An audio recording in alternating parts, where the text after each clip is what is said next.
자, 여러분 오늘은 여러분하고 홍화염색법에 대해서 공부해 보도록 하겠습니다. 지금까지는 뜨거운 물에서 팔팔 끓여갖고 색소를 축출하는 일반 염색법을 주로 다뤄왔었죠.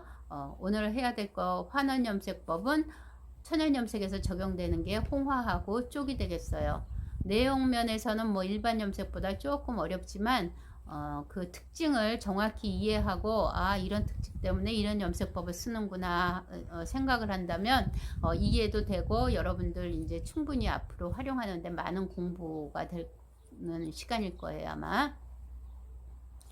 이 홍화라는 거는 옛날에 이꽃이라고도 불러왔대요. 옛날부터. 그러니까는 사람한테 여러모로 다 이롭다. 꽃이면 꽃, 뭐 씨면 씨 다 이롭다 하는 그런 뜻에서 지어진 이름이라고 하네요.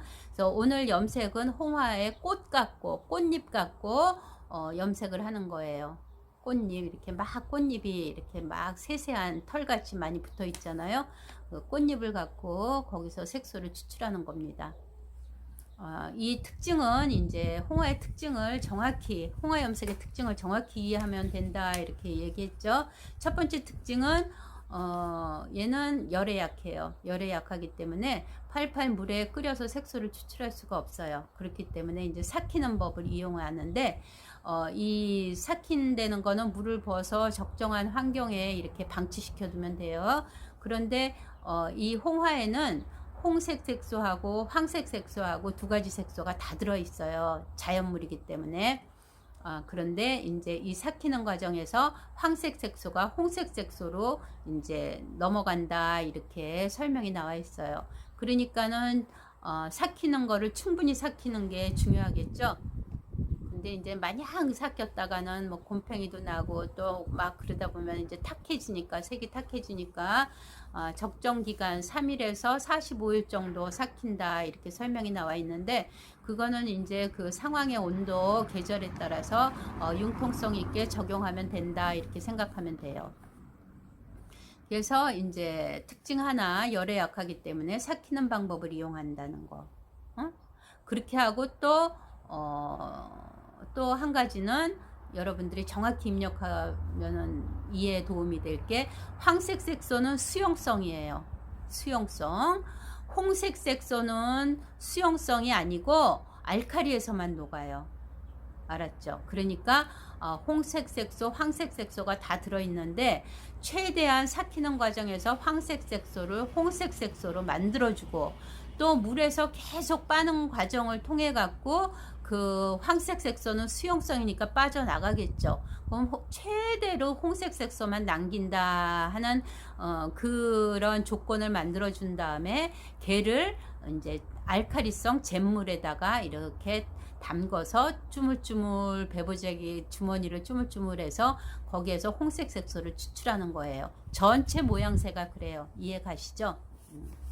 그러니까는 이제 첫 번째 열에 약하다. 두 번째 황색 색소는 수용성이고 홍색 색소는 알칼리에만 녹는다. 또 세 번 그렇게 돼 있죠. 그러니까 이제 우리가 두 번째 특징을 또 다시 표현하자면 얘는 색소가 알칼리에서만 녹는다 이렇게 입력을 하면 되겠죠. 그러니까 그 두 가지 성격 알칼리에서 홍색이 녹는 알칼리에서 홍색은 녹는다. 그 다음에 열에 약하기 때문에 삭히는 과정을 택한다. 요 두 가지 특징을 이용해 갖고 이제 그에 맞게 이 염색법을 만들어서 사용했던 거예요. 그러니까 우리가 이 홍화 염색을 하고자 하면 먼저 삭히는 과정을 나는 한 달 전에 미리 물을 부어놨거든요. 삭히는 과정을 해놔야지 되고 또 이제 그 젤을 태워서 잿물을 만들어 놔야지 돼요. 그 두 가지를 준비를 해야지 그 다음에 염색법에 들어가게 되겠습니다. 여기에 준비된 거는 쪽대 말린 거예요. 쪽대 말린 거. 잿물을 내리기 위해서 재부터 만들어야 되는데, 일반적으로 홍화염색에서 가장 색이 곱게 나오는 거는 명화주대라고 그렇게 문헌에 나와 있어요. 그런데 명화주대는 구하기가 힘들고, 일반적으로 또 우리가 가장 많이 사용하는 콩대를 많이 말린 거를 사용하고 있어요. 나도 해마다 콩대 말린 거로 젤을 마련했었는데, 올해는 이제 그게 확보가 안 됐기 때문에 작년에 밭에 있던 농사졌던 쪽대 줄기를 말린 거를 지금 태워서 얘로 이제 잿물을 내리려고 합니다. 자, 그러면 얘를 태워 갖고 젤을 만드는 과정부터 해보도록 하겠습니다.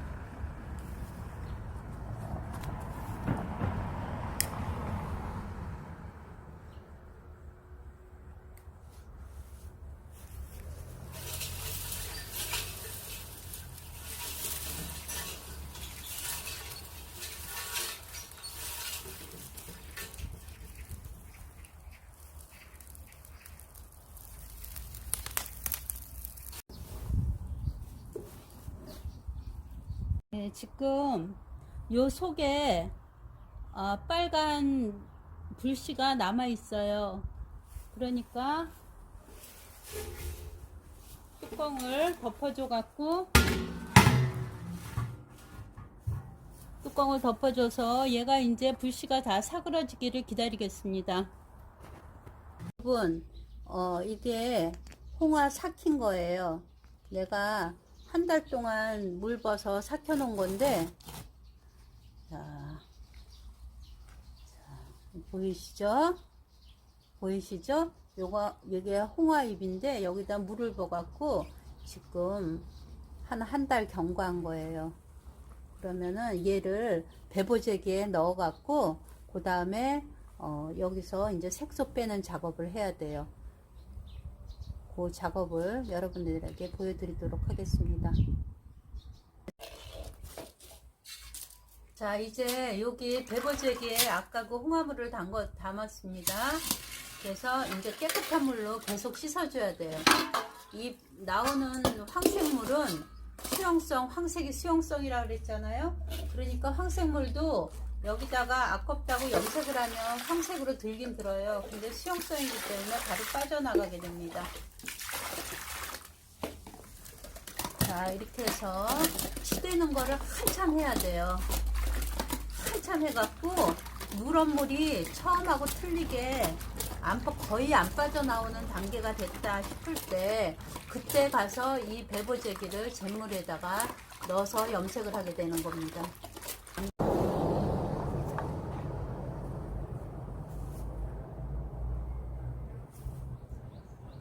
방금 태워놨던 재를 시루에다 담았습니다. 시루 바닥에다가 이렇게 여과 헝겊을 깔고, 그리고 시루에다가 태운 재를 담았습니다. 자, 여기 바람에 날리지 않게 이렇게 한 켜 덮어주시고, 헝겊을 덮어주신 다음에, 얘는 아주 팔팔팔팔 끓는 물이에요. 아주 팔팔 끓는 물을 여기서 살살 내려주세요. 살살 내려주세요.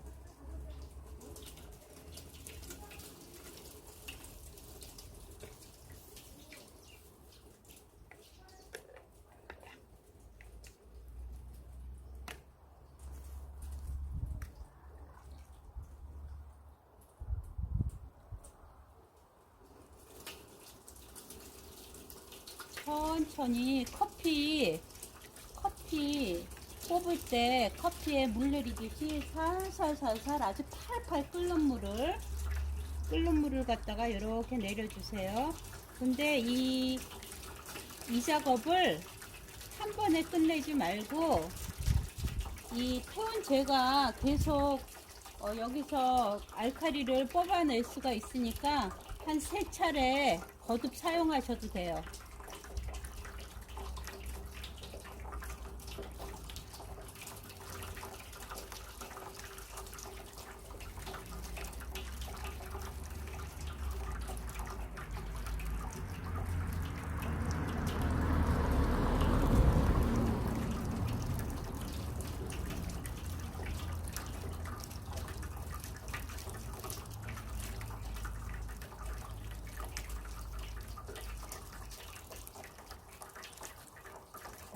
식으로 계속 하면 됩니다. 네.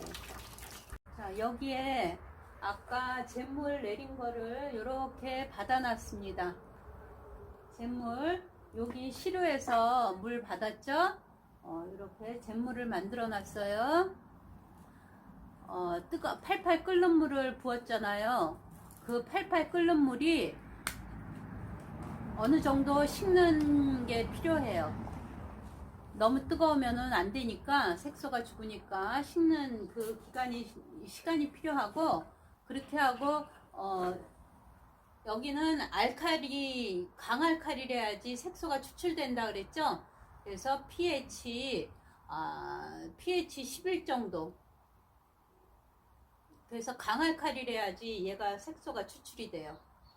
그리고, 이렇게 만져봤을 때 미끄덩 하는 그런 느낌을 느낄 수가 있어요. 강알칼리일 경우엔. 약간 식으라 그러고, 그 다음에는 이제 아까 시대놨던 그 홍화 주머니를 손보기로 하겠습니다. 자, 이제 거의 여러분들이 거의 아까 이거를 물 빼기를 해갖고요. 지금 한 15번, 20번 정도는 물을 여기서 계속 빼냈어요. 계속 빼냈더니 여기서 처음에는 아까 이랬을 때 누런 물이 나왔었죠? 그쵸? 누런 물이 나왔었는데 이제 거의 누런 물이 나와도 아까 같이 그렇게 좀 완전 묽어졌죠? 한 15번, 20번은 했습니다. 이제 얘를 꽉 짜서 이 정도면 이제 사용해도 될 것 같아요.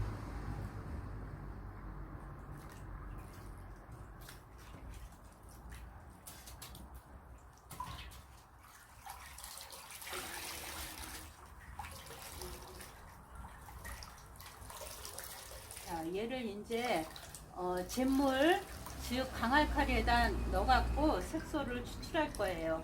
근데 얘는 이제 그 보관할 때 잠시 기다리라고 보관할 때면 이렇게 맹물 그릇에다 맹물 담아서 이렇게 담궈서 이렇게 보관하세요. 그래야지 여기서 조금이라도 노란색 기운이 빠지게 되니까.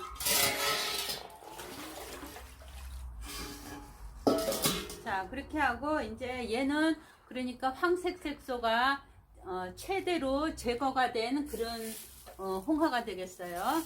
여기서 이제 여러분에게 보여줄게. 얘가 홍화떡이라는 거예요. 홍화떡이라는 거야. 이름이.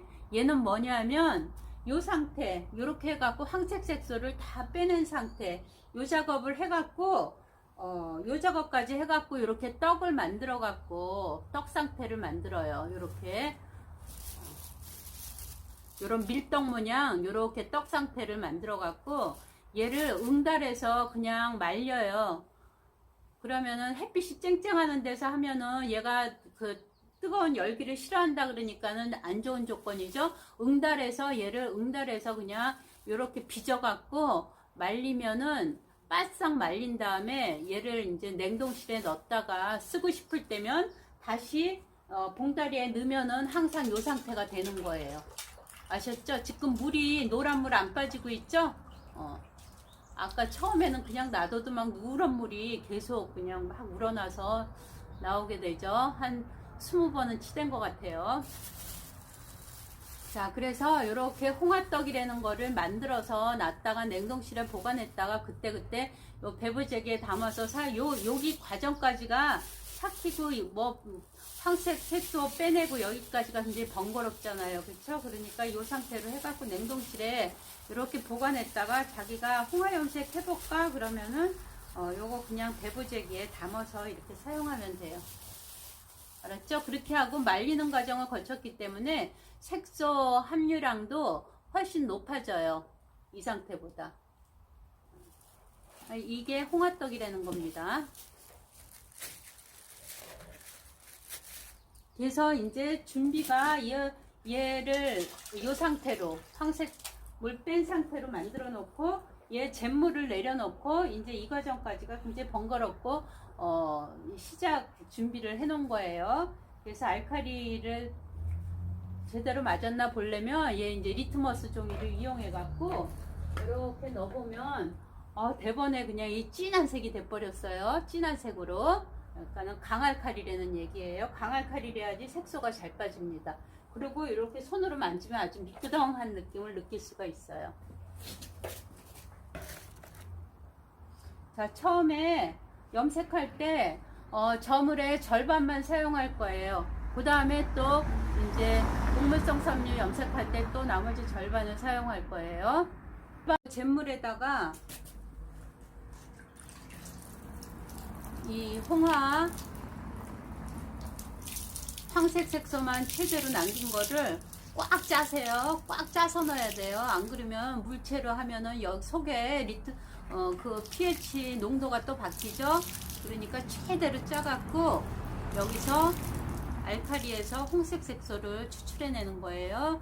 근데 이제 많이 얘 배보잭에 있는 홍색 색소를 다 추출해내려니까 이 물을 대번에 한 번에 하면은 좀 비효율적이죠. 그러니까 곰탕 끓일 때 계속 추출해내듯이 우리 그때 콩죽 할 때 추출해냈던 방법같이럼 이렇게 물을 첨가하면서 이렇게 하도록 합시다.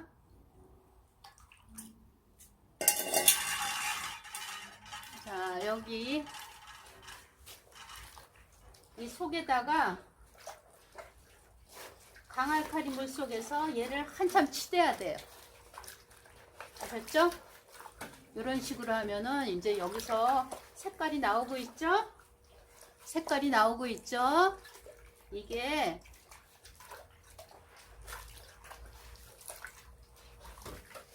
황색이 아니라 붉은색이에요. 아까 거랑 이렇게 육안으로 대충 카메라 통해서라도 약간의 그 차이점은 여러분들도 느낄 것 같아요. 아까 그 색깔하고는 틀려요. 지금 붉은 색소가 나오고 있습니다.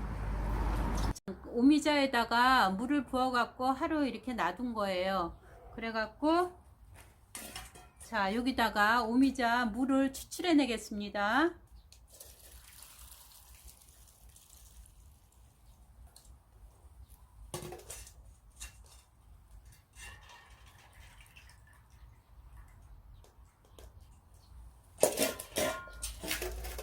네, 지금 망에 걸러 갖고 이렇게 오미자 물을 받아 놨어요. 얘는 어디다 쓰는 거냐면 여기서 홍색 색소를 우리가 추출했잖아요. 여기는 강알칼리예요. 그쵸? 강알칼리인데 이 산성을 첨가를 해 갖고 중성을 만들어요. 중성을 만들면 화학식이랑 다 안정이 되기 때문에 염색이 더 잘 돼요. 그래서 이제 중성으로 얘 물을 중성 성질로 만들어 줘야 돼요. 그렇기 때문에 여기다 오미자초를 넣어 줄 겁니다. 그러면서 여기 pH가 중요해요. 그럴 때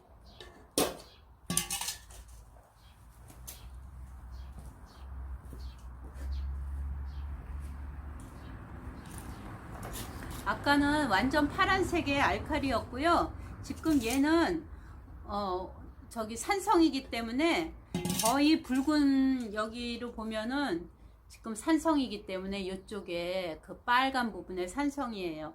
그래서 이제 결과물이 중성으로 요 가운데 연두색 좀 7 정도 연두색 쯤으로 나와야지 돼요. 자, 조금씩 넣어서 맞춰 보겠습니다.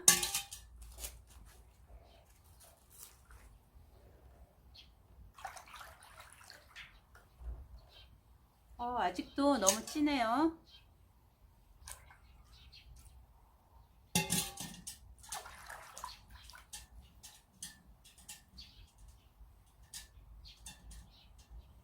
다시 한번 해볼게요.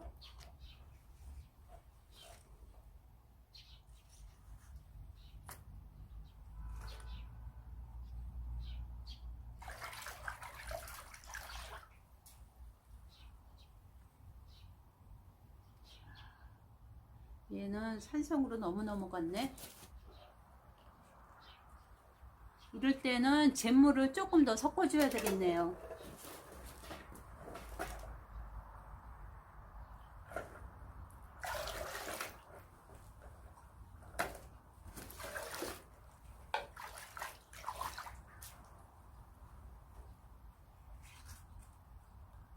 선생님이 너무 용감하게 오미자초 부었습니다.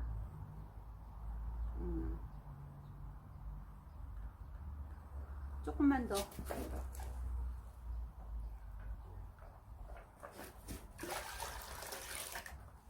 너무 산성으로 넘어갔기 때문에 선생님이 잿물을 부어주는 거예요.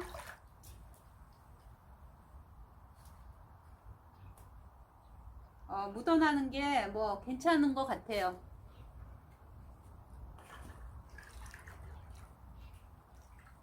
그래서 이제 알칼리에서 빨간 색소를 꺼낸 다음에 이 오미자초를 첨가해 갖고 물을 중성 상태로 만들어 줘야 돼요. 오미자초 넣어 갖고 중성으로 맞추는 것까지 다 했습니다. 자, 색깔이 요렇게 이제 분홍색으로 물들고 있어요. 그쵸?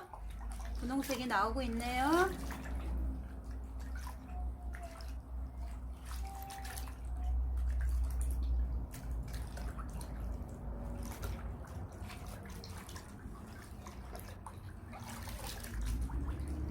여러분 보이시나요?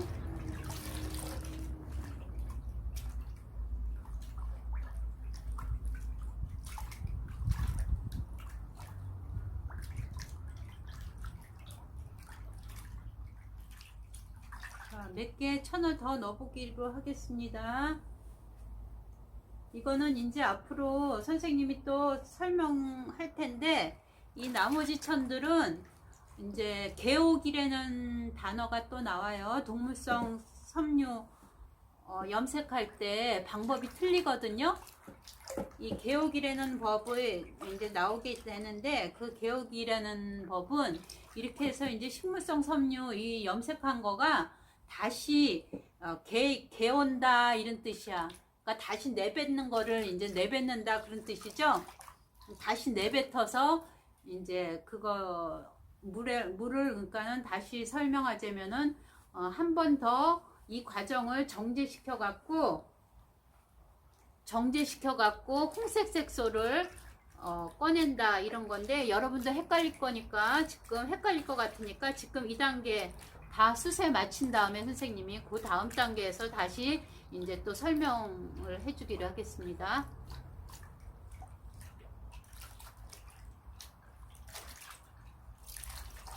자, 이렇게 해서 이제 분홍색이 나왔어요. 자, 이제 이렇게 해서 색깔이 나왔으면 그 다음에 이제 수세로 들어가면 돼요. 아셨죠?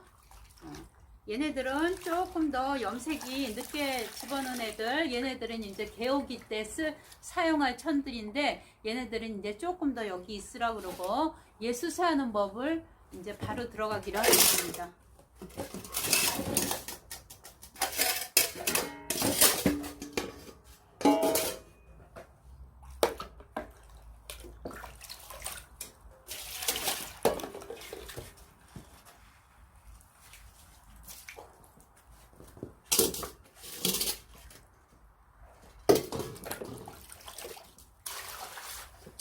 이제 이렇게 수세하는 과정에서 누런빛은 수용성이라 그랬잖아요. 그러니까 빠지면서 이제 점점 더 색은 더 이제 선명한 색상으로 돌아오게 돼요.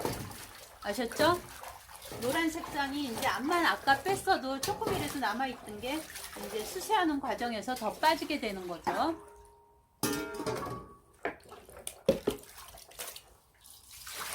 이런 과정으로 수세를 하면 되고, 이제 여기다가 수세할 때 이제 식초를 조금만 희석해줘요. 조금만 희석해줘요. 이 이유는 얘는 성질이 알칼리성에서 색소가 빠진다고 했죠. 그러니까 산성에서는 색상이 정착돼요. 더 착상이 잘 되려는 그런 용도로 이제 식초를 아주 조금 넣었어요. 아주 조금 물에다 희석시켜 갖고, 자, 이렇게 헹궈주는 거예요. 그러면은 이제 색상도 더 맑은 색상으로 이제 착상이 돼 갖고 이렇게 나오고, 얘는 아까 얘기했듯이 물에서는 황색 색소가 안 빠진다 그랬잖아요. 아까 물에서는 황색 색소가 빠지고 홍색 색소는 안 빠진다고 했잖아요. 그쵸? 그러니까 여러분들이 생각했던 대로 이렇게 물이 거의 염색이 잘 됐을 때는 안 빠져요. 모든 과정이 제대로 됐을 때는 이렇게 수세할 때 색상이 거의 안 빠진답니다. 아셨죠? 이렇게 해갖고 깨끗이 수세하면은 이제 되는 거예요. 여기까지가 식물성 섬유 염색법. 본염이라고 부르죠. 본래 염색법이 이거예요. 이렇게 염색하는 거예요. 잿물에서 색소 추출해갖고 오미자초 해갖고 pH 중성으로 맞춰준 다음에 식물성 섬유, 동물성 섬유는 염색법이 틀립니다. 식물성 섬유를 넣어갖고 염색을 하고 맑은 물에 수세를 하고 마지막에 식초물에 희석한 물에 한번 더 수세를 해주고 깨끗이 씻고 이런 과정으로 염색을 하면 됩니다. 자, 분홍색 나왔죠? 그래서 염색한 결과물들이 이렇게 나왔어요.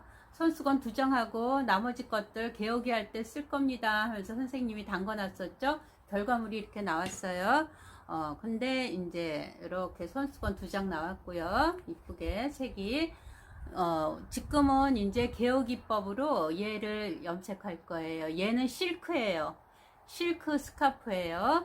근데 이 실크 동물성 섬유는 식물성 섬유에 비해서 빨아들이는 능력이 굉장히 강하다고 선생님이 설명한 적이 있어요. 그렇기 때문에 얘를 그냥 넣으면은 얘가 황색 색소, 남아있던 황색 색소까지 쏙 빨아먹어 갖고 요런 분홍톤의 색을 낼 수가 없어요. 플러스 이제 황색 톤이 돌게 돼요. 그러니까 쓴 방법이 얘를 다시, 이 물은 뭐냐면 선생님이 절반만 쓰고 절반은 남겨 놓겠습니다 했었죠.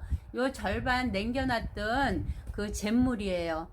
잿물, 나머지 잿물, 그 잿물에다가 얘를 담그면 다시 붉은 색소만 여기서 다시 빠져나가겠죠. 그쵸? 그러니까 붉은 색소만 다시 빠져나간다는 거예요. 그러니까는 본염으로 염색할 때보다 한 번 더 정제 과정을 거쳐 갖고 홍색 색소를 추출하는 방법이다, 이렇게 말할 수 있어요. 이해가 가시죠? 좀 지혜롭죠. 그쵸? 그래서 이제 그 방법으로 해갖고 요 실크 스카프, 즉 동물성 섬유, 동물성 피연물을 염색을 해보기로 하겠습니다. 보통 본염법이 이제 홍화의 염색법이고, 이 동물성 피연물을 염색할 때는 반드시 개오기법을 사용해야 돼요. 다시 개어낸다, 이런 뜻이에요. 그럼 선생님이 한번 여러분에게 우리 눈으로 확인해 봅시다. 어제 2장 했잖아요. 눈으로 확인해 보세요. 여기 잿물이에요. 잿물에 담궜어요. 색소가 이렇게 빠져나가요. 여러분 보이시죠? 확연히 보이시죠? 머릿속으로 정확히 인지가 됐으리라고 생각이 듭니다. 이렇게 잠깐 담궈도 이렇게 이제 색소가, 붉은 색소가 싹 빠져나가게 돼요. 아셨죠? 그럼 이제 얘는 이대로 그냥 놔두고, 손수건 다 망치기는 좀 아깝잖아요. 그쵸? 그러니까 이 손수건은 제가 그냥 손대지 않고 그냥 놔두겠습니다. 그리고 어제 개오기 하겠다고 해놨던 얘를 담궈서 분홍색을 빼보도록 할게요.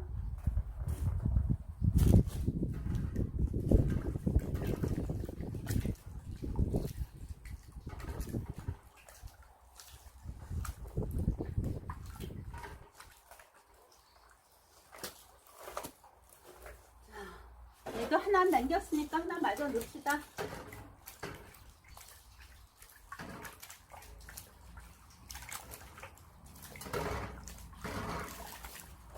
자, 이렇게 물이 아까는 하얀색 물이었는데 약간 붉은 톤이 돌고 있어요 지금. 그렇죠? 약간의 붉은 톤이 돌고 있죠.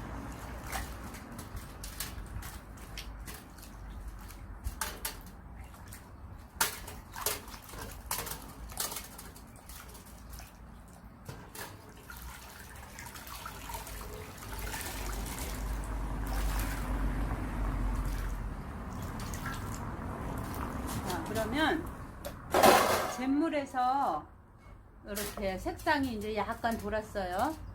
그러면은 얘는 이제 잿물인 거예요. 잿물에서 홍색 색소를 빼낸 거고, 여기다가 이제 오미자를 섞어 갖고 물을 중성으로 만들어 줬어야 됐죠. 자, 그 과정을 해 보겠습니다. 근데 조금 색깔이 조금 진했으면 좋겠는데, 하나만 더 넣어 볼까요?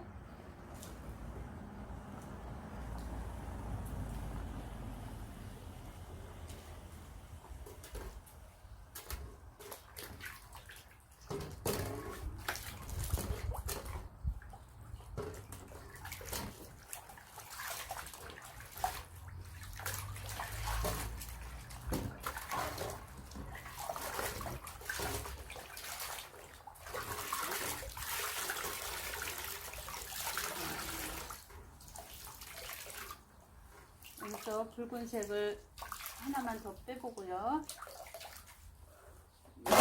여기다가 이제 오미자초를 넣어갖고 중성으로 맞춰 보겠습니다.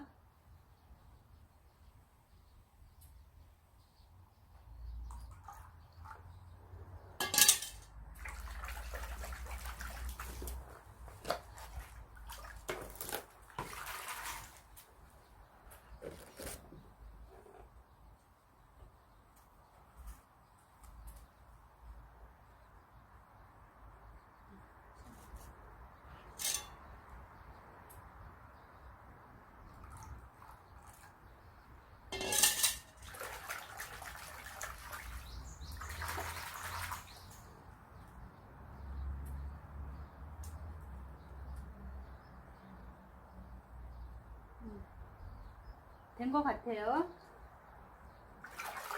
조금만 더 넣어볼까요? 완전 조금만.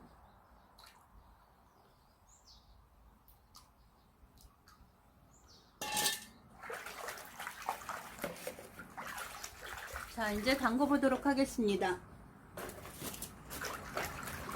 자, 얘는 실크 스카프예요.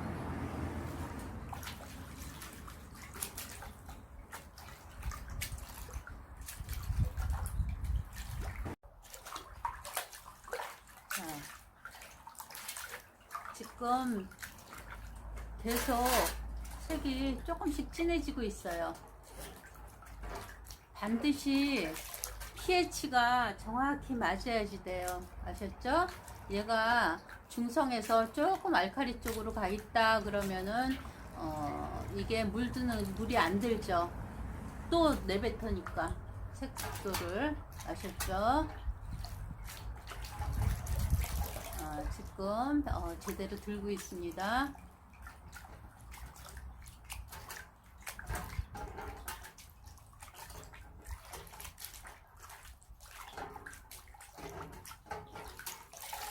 아셨죠? 이런 식으로 이제 염색을 하는 거예요. 그래서 이제 수세를 해 보겠습니다.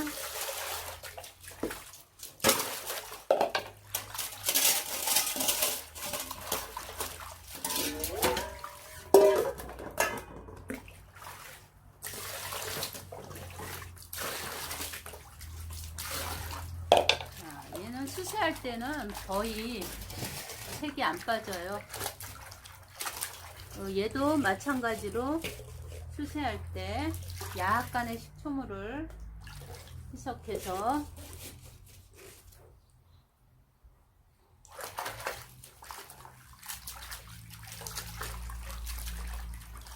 요런 과정으로 이제 동물성 섬유도 염색이 되는 거예요. 왜 그러냐면 이 손에 잿물에서 잿물 산성 알칼리를 왔다 갔다 하니까 이렇게 왔다 갔다 할 때 손에 묻었던 게 오염이 되는 수가 많아요. 그래서 신경을 바짝 써서 해야 돼요. 자, 이런 식으로 이제 분홍색의 동물성 실크 스카프가 나오게 되는 겁니다. 자, 아셨죠? 홍화염색 조금 내용이 번거롭고 어렵지만 그 과정이 어떤 식으로 이제 문제를 푸는가 여기에 대한 많은 공부가 되는 염색법이기 때문에 선생님이 어렵지만 택해서 여러분하고 함께 같이 공유해 보았습니다.